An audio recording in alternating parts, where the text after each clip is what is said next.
Nyauranya urang kepegah pelanggaran syariat Islam di mana-mana. Kamu tuh yang deurannya pelanggaran syariat kawak mudip malam hana aturan. Yang deurannya pelanggaran syariat urang mujudi ba online ataupun di lapangan secara nyata. Ada pula yang sebagainya lah.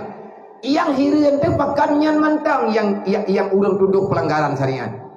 Memang mereka melanggar aturan Allah. Tapi yang hana saja buat le awak teh malamnya pakan hana melanggar syariat. Awaknya narut dalam buat salah gara-gara jamun hana ijabah buat si. Udah hana semayang langgampung pakan hana melanggar syariat. Anu yang idhut mah ya tiap-tiap urau. Lakau yang hana ketanggung jawab ke perumoh. Anu gak nyen perumoh gak nyen hana itu maya. Nyen pakan hana melanggar syariat. Perumoh yang hana kepetih haba lakau. Yang kadurhaka ke lakau. Pakan hana kepegahnya pelanggaran syariat. Pemimpin yang hana garahkan masyarakat ke dalam agama. Kenapa mereka tidak dikatakan melanggar dengan syariat Allah? Oh mekleh syariatnya. Meriri urang tau kejuk syariat di Allah Ta'ala. Tidak. Wa ma arsalnaka illa kafatan linnas. Muhammad hadir adalah untuk mendakwahkan. Fungsi kerasulan yang naba Nabi Muhammad berbeda dengan fungsi kerasulan yang naba Nabi-Nabi jamud. Nabi lain yang kan Nabi Muhammad tugas berdakwah hanya untuk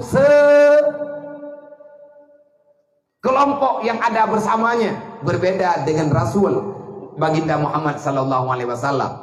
Dakwah Nabi berlaku untuk semua manusia dari masa ke masa sampai dengan hari kiamat. Itu adalah kalian tercatat dalam Al-Quran sebagai firman Allah.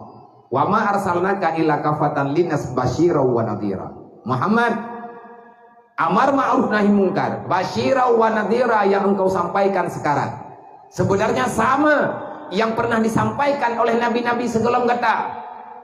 Peraturan sahabat cuman Muhammad, kekuasaan wilayah dakwah kata seluruh dunia akan berlaku dakwah kata. Dari uronyo kata pegah sampai dengan hari kiamat yang berjalan adalah aturan yang lun pujuk kata. Karena nubuah yang nabak nabi-nabi awal lihat truk Nabi Muhammad yang patut nepegadah yang patut nekubah lagi nyanlah sunnatullah, artinya terbatalkan kecuali yang ditetapkan oleh Allah.